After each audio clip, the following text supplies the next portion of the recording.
खाने की मात्रा और उसकी गुणवत्ता पर ध्यान न देना, और कभी भी कुछ भी और कितना भी खा लेना। कुछ लोगों को ज्यादा मसालेदार, चटपटा और मीठा खाने की आदत होती है। उन्हें ज्यादा मैदे, चीनी और तेल से बने सामानों को खाने की आदत पड़ चुकी होती है। ऐसे लोगों को लगता है कि अगर जिंदगी में खाने को सीमित कर दिया तो फिर जीवन में बचा ही क्या, जिंदगी के मजे ही क्या, जैसे कि इंसान सिर्फ खाने के लिए ही इस दुनिया में जन्म लेता है। कुछ लोगों को हर समय खाते रहने की आदत पड़ चुकी होती है। भूख नहीं होती तब भी खाए जा रहे होते हैं। जबरदस्ती कुछ भी उल्टा सीधा पेट में डालते रहते हैं, जैसे पेट नहीं कोई कूड़ादान हो। जरूरत से अधिक या कुछ भी खाते रहने से सिर्फ शरीर का वजन ही प्रभावित नहीं होता, बल्कि दिमाग की शक्ति पर भी इसका बुरा असर पड़ता है।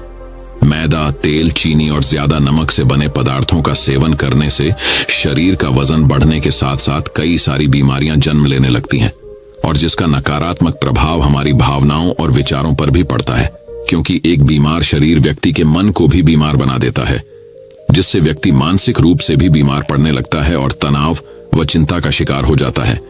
इसीलिए व्यक्ति को भोजन की उचित मात्रा और उसकी गुणवत्ता पर विशेष ध्यान देना चाहिए।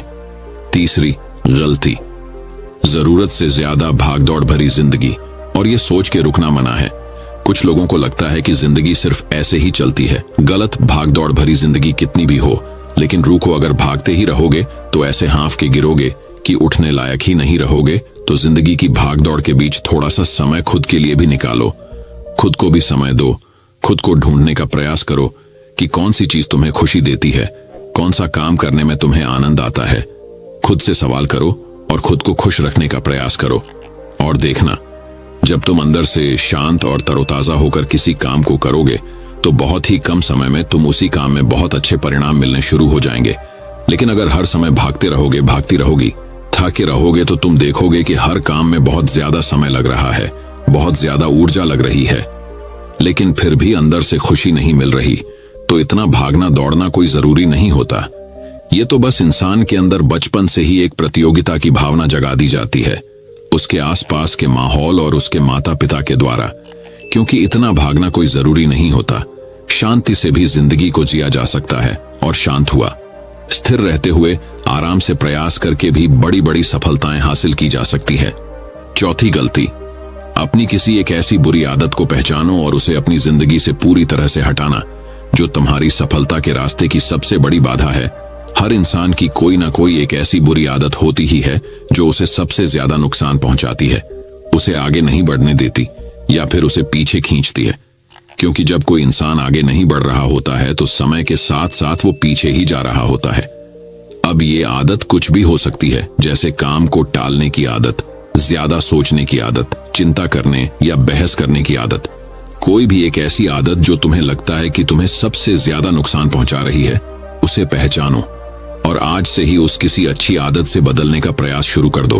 हालांकि आदतों को बदलना इतना आसान नहीं होता, लेकिन हर चीज को बदलना संभव है। अगर तुम्हारे अंदर वो मजबूत संकल्प और लचीलापन है, और अगर तुम लगातार प्रयास करोगे, तो तुम्हारी नई आदत बन जाएगी और पुरानी आदत अपने आप ही छोड़ जाएगी। पांचवी गलती, जरूरत से ज्यादा बड़े बड़े वादे करना। वादा जरूर करना चाहिए और अपने वादे का पक्का भी होना चाहिए, और वादा करने के बाद जो लोग उसे पूरा करते हैं उनके समाज में एक अलग इज्जत होती है। लोग उन्हें ज्यादा पसंद करते हैं।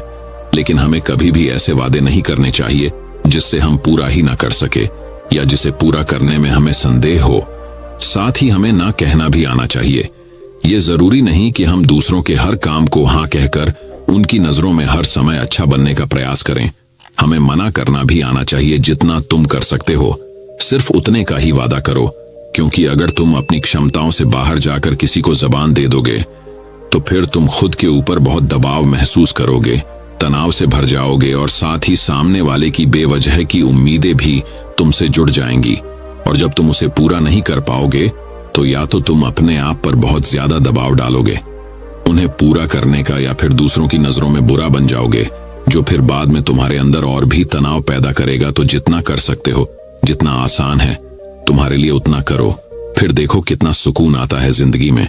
छठी गलती, अंदर ही अंदर खुद की बुराई करना और खुद को कमजोर दूसरों से कम समझना। अगर तुम्हें खुद की बुराई करने की आदत है, हर समय अपने अंदर सिर्फ कमियां दिखती है, रोज अपने आप को कोसते हो तो फिर तुम्हें बाहर के किसी दुश्मन की कोई जरूरत नहीं है, क्योंकि तुम अकेले ही अपने लिए काफी हो। अगर तुम्हें अपनी बुराई करने की आदत है तो इसे छोड़ दो, क्योंकि ऐसा करके तुमने अपनी जिंदगी को नर्क खुद ही बना रखा है। खुद को प्यार करो, दुलार करो, खुद को स्वीकार करो और खुद के बारे में सकारात्मक बोलो। अगर कुछ गलती भी हो गई है तो खुद से बोलो कि अच्छा हुआ मुझे इस गलती का एहसास अभी हो गया। मैं एक ऐसा इंसान हूं जो अपनी गलतियों से सीखता है और आगे बढ़ जाता है। तो कहने का मतलब ये है कि गलती में भी खुद को लगातार कोसने या खुद को अपनी नजरों में गिराने की बजाय गलतियों से सीखकर आगे बढ़ने वाला इंसान बनो, क्योंकि अंदर ही अंदर खुद की बुराई करना और खुद को कोसना इंसान को ऐसी जंजीरों में बांध देता है कि फिर वह उसे तोड़ नहीं पाता और वही पड़ा पड़ा मानसिक रूप से सड़ता रहता है। तो अगर यह तुम्हारे अंदर है खुद की बुराई करना, तो इसे जल्दी से जल्दी छोड़ो, तभी जिंदगी खूबसूरत बनेगी। 7वीं गलती, दिमाग को अतीत की बुरी यादों और नकारात्मक भावनाओं से भरकर रखना। अतीत में कुछ गलत घटना घट गई थी, उसकी बुरी यादों को इकट्ठा किए हुए है। सालों पहले किसी ने कुछ गलत बोल दिया था, उसकी बातों को आज भी मन में लेकर ढो रहे हैं। किसी काम में सफलता मिल गई थी, उसे लेकर आज भी दुख मना रहे हैं। जब कोई इंसान दिमाग में इतना सारा बोझ, इतनी सारी नकारात्मक भावनाएं लेकर चलेगा तो फिर वह खुश और शांत कैसे रह पाएगा। इसीलिए अपने मन, अपने दिमाग को साफ करो, शरीर से सीखो। शरीर रोज अपने आप को साफ करता है। सुबह उठते ही ये अपने अंदर की सारी गंदगी को मल मूत्र के द्वारा बाहर निकाल देता है। तो ऐसे ही दिमाग की गंदगी को भी हर दिन बाहर निकालो। रोज रात में सोने से पहले सारी की सारी जो अंदर उथल पुथल है, नाराजगी है, शिकायतें हैं, अपने आप से, दूसरों से सब साफ करो। इसके साथ ही हर सुबह कुछ समय निकालकर ध्यान और प्राणायाम का अभ्यास करो। जिंदगी बहुत ज्यादा खुशहाल बन जाएगी। 8वीं गलती, अवास्तविक अपेक्षाएं या उम्मीदें रखना। उम्मीद या अपेक्षाएं रखना हम इंसानों का स्वभाव है, लेकिन जब अपेक्षाएं बेबुनियादी और जरूरत से अधिक हो जाती है तो फिर ये हमें हर समय तनाव में रखती है, दूसरों से भी लड़ाई झगड़े करवाती है और फिर हम अपनी जिंदगी से असंतुष्ट रहना शुरू कर देते हैं। हमें अपने जीवन की नकारात्मक चीजें ज्यादा नजर आने लगती हैं और हमें लगने लगता है कि हमारी इच्छाएं तो कभी पूरी होंगी ही नहीं। अधूरी इच्छाओं का एक पूरा बोझ हम अपने सर के ऊपर रख लेते हैं और ऐसा लगने लगता है कि हम बोझ तले दबते जा रहे हैं। जिंदगी से निराशा होने लगती है, लक्ष्य को पाने का मन नहीं करता, अच्छे संबंध बनाने का मन नहीं करता, अच्छा खाना खाने का मन नहीं करता, कहीं आने जाने का मन नहीं करता। पूरी तरह से एक तनाव और उदासी भरा माहौल अपने आसपास बना लेते हैं। इसीलिए अवास्तविक और बेवजह की उम्मीदें रखना बहुत गलत है। हमेशा वास्तविक और सही उम्मीदें ही रखनी चाहिए और हमेशा मान के चलो कि इन वास्तविक उम्मीदों के साथ भी कुछ उलटफेर हो सकती है। जैसे होते होते भी कई बार काम नहीं हो पाएंगे और ये सारी घटनाएं आम बात है। जो आज नहीं हो पाया वो कल हो जाएगा, जो कल नहीं हो पाएगा वो परसों हो जाएगा। उम्मीद में दुनिया कायम है, लेकिन अपने आप को किसी भी हालत में चिंता और तनाव में नहीं लाना है। शांत और स्थिर रहना है। गलती बुरे लोगों या बुरे रिश्तों से दूरी न बना पाना। अगर रिश्ते हो तो अच्छे हो, इसमें प्रेम हो, परवाह हो, सम्मान हो, लेकिन अगर किसी स्वार्थी और चालक व्यक्ति के साथ तुम्हारा रिश्ता बन गया है जो रोज रोज का सिरदर्द बना हुआ है, रूठना मनाना यही चलता रहता है। संबंधों में अपने आप को खूब दबाना पड़ता है, डर के जीते हो, बस गुस्सा ही तुम्हारे अंदर रहता है। तो ऐसे रिश्ते से खुद को दूर कर लो। अकेले में बहुत सुकून है, लेकिन अगर कोई ऐसा व्यक्ति है जो रोज रोज का सिरदर्द बना हुआ है तो इससे तो जिंदगी तहस नहस हो जाती है। अगर उनसे ऐसे घनिष्ठ संबंध है, इसे पूरी तरह से नहीं छोड़ा जा सकता। तो फिर ऐसी स्थिति में संबंधों को सीमित कर दो और जिन लोगों से तुम पीछा छुड़ा सकते हो उन लोगों को तो बिल्कुल अपनी जिंदगी से बाहर निकाल दो और अपनी जिंदगी में सुकून लाओ। इतना कहने के बाद बौद्ध भिक्षु ने अपनी बात समाप्त की और कहा, तो ये थी वो कुछ गलतियां जिन्हें अगर तुम सुधार लेते हो तो तुम्हारी जिंदगी फिर से शांति, सुकून और खुशी से भर जाएगी। दोस्तों, एक और गलती जो आज के समय में हमारे मन को अशांत और बेचैन रखती है वो है digital devices and social media का ज्यादा यूज करना। अब आज के समय में तो डिजिटल डिवाइसेस को अपनी जिंदगी से पूरी तरह अलग करना लगभग असंभव है, लेकिन जो लोग बेमतलब का इन सब डिवाइस में लगे रहते हैं, जिनका कोई काम ही नहीं है, लेकिन फिर भी चिपके रहेंगे, नेटफ्लिक्स देखते रहेंगे, सोशल मीडिया स्क्रॉल करते रहेंगे, एक पागलपन की हद तक पूरा दिन इन डिवाइसेस में ही गुजार देंगे। ये आदत बहुत ज्यादा खराब है। जितना आपके काम के लिए जरूरी है इसका यूज करिए, लेकिन इसमें भी बीच बीच में ब्रेक लेना, रेस्ट लेना जरूरी होता है। नहीं तो ये है आपके अंदर की बहुत सारी चीजों को खराब कर देगा। आपके चेहरे की चमक कम हो जाती है, आपकी नींद पर भी असर पड़ता है। ये आपके अंदर ज्यादा सोचने की आदत बढ़ाकर तनाव पैदा कर देता है। इसीलिए आपको जितना हो सके इनसे दूरी बनाकर रखना है, क्योंकि कुछ चीजों को तो हम बिल्कुल छोड़ सकते हैं, जैसे जंक फूड, लेकिन डिजिटल डिवाइसेस को पूरी तरह से छोड़ना प्रैक्टिकली पॉसिबल नहीं है, क्योंकि आजकल सब कुछ टेक्नोलॉजी से जुड़ा हुआ है। और अगर हम कंप्लीट डिजिटल डिटॉक्स कर लेंगे तो फिर हम अपने लाइफ में आगे नहीं बढ़ पाएंगे। इसीलिए इसको पूरी तरह से छोड़ना नहीं, लिमिट करना है। तो दोस्तों, उम्मीद करता हूं आपको इस कहानी से एक अच्छी सीख मिली होगी। तो चलिए बढ़ते हैं हमारी तीसरी कहानी की तरफ। तीसरी कहानी ऐसी कहानी जो आपकी सोच बदल देगी। दुनिया में दो तरह के लोग होते हैं। एक वे जो छोटी सी प्रॉब्लम आने पर घबरा जाते हैं और दुखी हो जाते हैं। दूसरे वह लोग होते हैं चाहे कितनी भी बड़ी मुश्किलें उनकी जिंदगी में आ जाए, लेकिन वह हमेशा खुश रहते हैं, हर प्रॉब्लम में अपने आप को संभाल लेते हैं। एक वे जो जिनके पास सब कुछ होते हुए भी, लेकिन फिर भी वह हमेशा दुखी दिखते हैं। आपको हमेशा वे दुखी ही मिलेंगे। और दूसरे वे जिनके पास कुछ हो या ना हो, लेकिन वह आपको हमेशा खुश दिखते हुए मिलते हैं, मुस्कुराते हुए मिलते हैं। आज हम ऐसे ही एक के बारे में बात करेंगे। यह कहानी ऐसी है कि आपके जीवन में हजारों मुश्किलें या बड़ी परेशानियां क्यों ना आ जाएं, लेकिन यह कहानी आपको हर मुश्किल में रहना और मुस्कुराना सिखा देगी। आज मैं आप सभी को एक सुनाऊंगा। इसमें बहुत अच्छा एक संदेश दिया गया है जो आपको आपके जीवन में बहुत काम आएगा। दुनिया में दो तरह के लोग होते हैं। एक वे जो छोटी सी प्रॉब्लम आ जाने पर घबरा जाते हैं और दुखी हो जाते हैं। दूसरे वह लोग होते हैं चाहे कितनी भी बड़ी मुश्किलें उनकी जिंदगी में आ जाए, लेकिन वह हमेशा खुश रहते हैं, हर प्रॉब्लम में अपने आप को संभाल लेते हैं। एक वे जो जिनके पास सब कुछ होते हुए भी, लेकिन फिर भी वह हमेशा दुखी दिखते हैं। आपको हमेशा वे दुखी ही मिलेंगे। और दूसरे वे जिनके पास कुछ हो या ना हो, लेकिन वह आपको हमेशा खुश दिखते हुए मिलते हैं, मुस्कुराते हुए मिलते हैं। आज हम ऐसे ही एक के बारे में बात करेंगे। ये कहानी ऐसी है कि आपके जीवन में हजारों मुश्किलें या बड़ी परेशानियां क्यों ना आ जाएं, लेकिन यह कहानी आपको हर मुश्किल में रहना और मुस्कुराना सिखा देगी। एक फकीर एक देश की यात्रा पर निकला।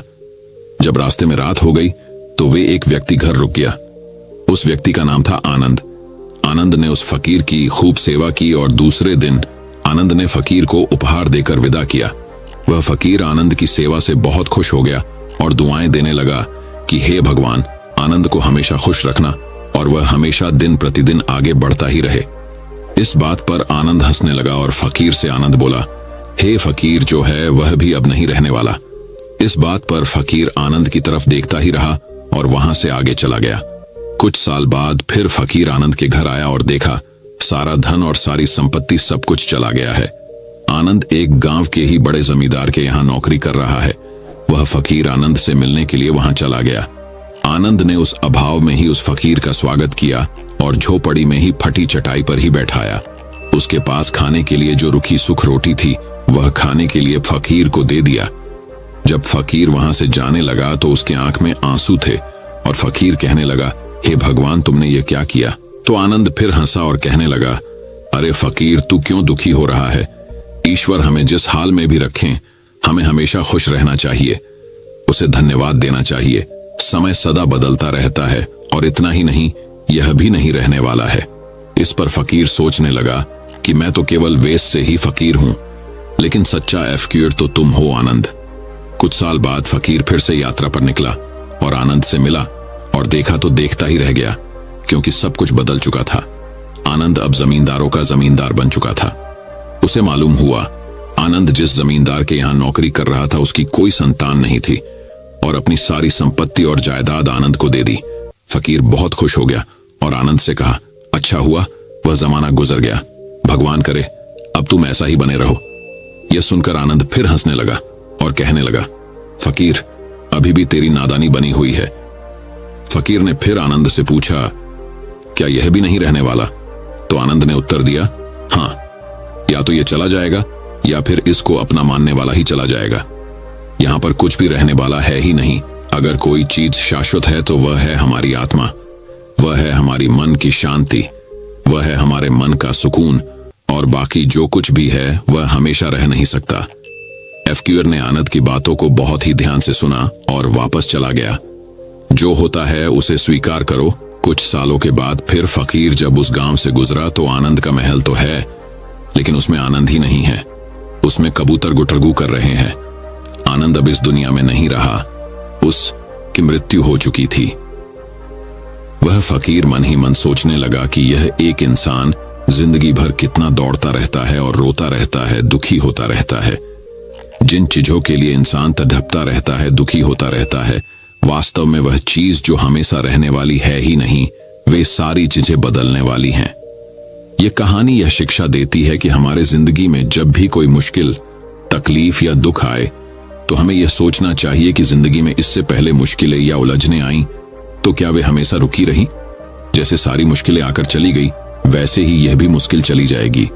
यह भी हमेशा रहने वाली नहीं है। तो आप हमेशा याद रखिए कि जिंदगी में कितना भी बड्ढा दुहक क्यों ना हो, वह हमेशा रहने वाली नहीं है। ये दुहक भी चले जाएंगे। एक बार अकबर ने बीरबल से कहा कि बीरबल, आज कुछ ऐसा लिखो कि जब मैं खुशी में पढ़ूं तो दुहक और जब दुहक में पढ़ूं तो खुशी हो। तो बीरबल ने लिखा, यह वक्त भी बीत जाएगा। ये एक ऐसा वाक्य है, जब इसे खुशी में पढ़ेंगे तो दुहक होगा और दुहक में पढ़ेंगे तो खुशी होगा। मुझे उम्मीद है कि आप सभी को आज की यह कहानी बहुत पसंद आई होगी। यदि पसंद आया हो तो कृपया आप इस कहानी को सबके साथ में शेयर जरूर करें।